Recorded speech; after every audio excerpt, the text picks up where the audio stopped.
watch this video, then we'll talk. See all those people back there? They're all millionaires, and they're interested in buying spiritual experiences. I'm at a room right now where it's $7,000 to have a ticket to come in here. And we just got done talking about marketing to ultra premium people that are willing to buy $25,000, $50,000, $100,000 offers.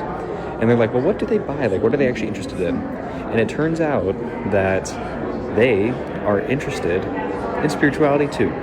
So the main categories that ultra premium people gravitate towards is wealth, finances, relationships, business, spirituality. So it's got me thinking, like, okay, so people actually care about this, right? And I was talking to some people at the table that I'm at, and they were like, yeah, there's this idea that, you know, earlier on in your career, you have, you know, all the money, and like you're learning how to make money, that ends up being your main focus. And then you look up and you realize I didn't really develop spiritually or emotionally or relationally. So like I need to do that now, right? Because they want to excel in every area of their life. So the question is not, will they buy it? The question is, how do we market it to them in a way that they do buy it? Because they want it. Rich people are people too, right? But they're a very particular type of person. So I'm going to go back in and see what I can find. I'll report back here. So how do you sell a soul? How do you market eternity? How do you cost-benefit analysis your meaning in life, and how many zeros and how many commas are included? I hate this so much. I hate this so much because I also see this.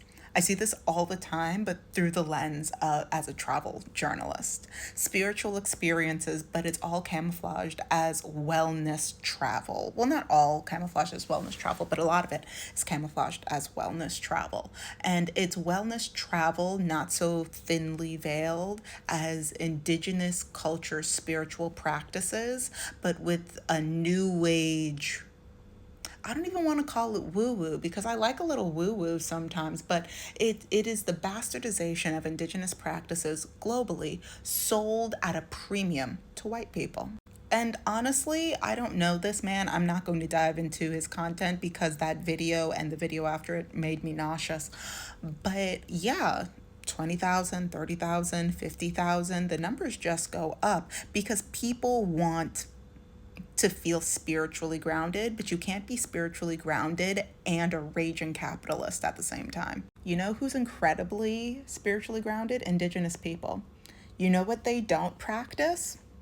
Capitalism. And honestly, like one of the videos that he has after, like he's lightly talking about, honestly, I don't even know. It really makes me nauseous even to think about. Like, you think about the billionaires, right? Every now and then they throw a couple of pennies to them at, you pick an organization that doesn't impede the obtuse amounts of wealth and destruction that they are amassing, wreaking havoc with, right?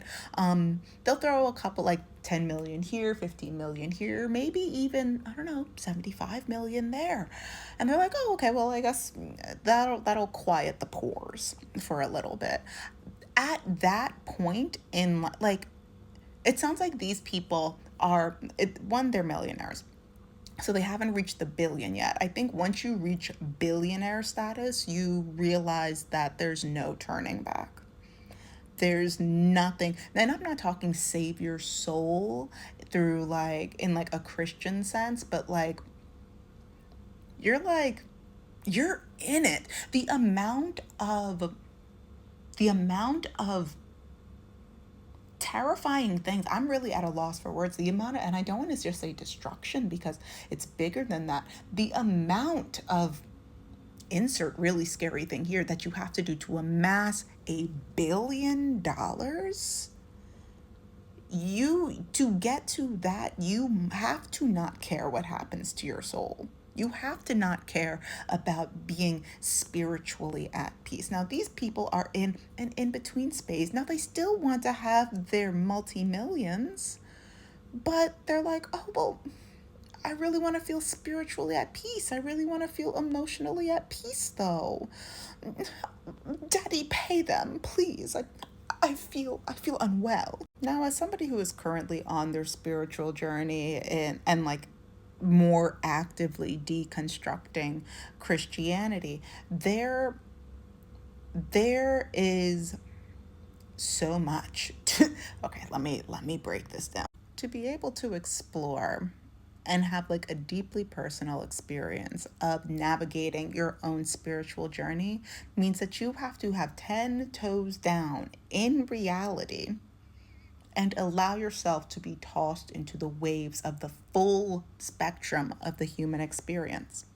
You can't do that if you're patted on all sides with mommy and daddy's money. And I really want to reiterate this, like, because I think at the other video he was talking about like one of the biggest thing that a lot of them are talking is like this existential dread.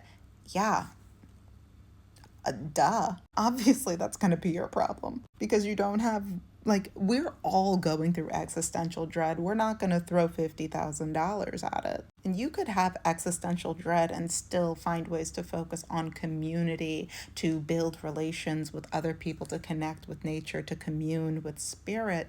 But they are willing to pay so much money to be spoon fed spirituality in a way that still makes them feel like the best boy. And I haven't caused any problems, and I'm not a part of this system, and I'm not contributing to global warming, and who cares about the global south and marginalized people because now I'm enlightened. It's ridiculous and it's everywhere. Like, this is the exact same thing. Like, there are so many men. I can't even remember where this is. I can't even remember where this is. I can't even remember if I spoke about this specific line on this page.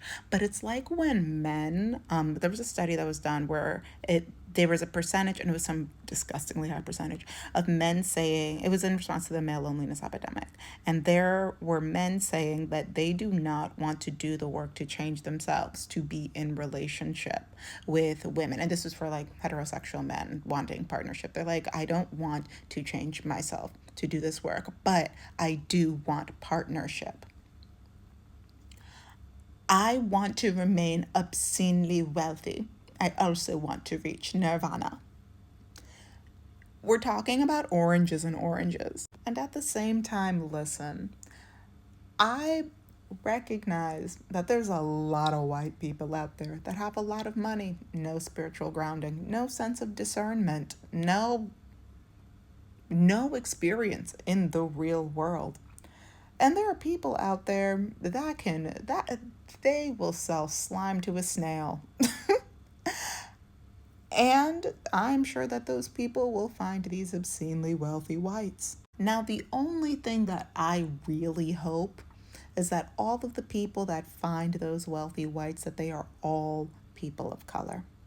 Not just people of color. I hope that they are all people of color who are either from or have lineage from the spaces and places that have been bastardized by this ongoing capitalist quest for whitewashed spirituality. I want them to be deeply melanated Indian people. I want them to be deeply melanated Balinese people. I want them to be from indigenous tribes in Mexico. I want them to be take over. All of them. Find these white people. Find these white people, and go. Shayna, hold up. Had to catch myself there. Wring them dry. Because the truth of what you have in you that you have to offer, they can't even understand it. How can you teach trigonometry to somebody that's still writing twos backwards in crayon? You can't. They can't digest it. It's like trying to feed a steak to a newborn. They can't handle it. So go get your bag. Go get your bag. You can sell them literally whatever it is that you want as long as you can word it correctly. Because the truth of what they actually need, they're not willing to do the work. They're not willing to let go of the things. They're not willing to give with abandon, not look back. They're not willing to do that. They're not they're not willing to get that introspective to actually tap into their spiritual journey. So go get your money. Clearly they have enough. Those are all of my thoughts. Feel free to leave yours in the comment section. Stay safe out there.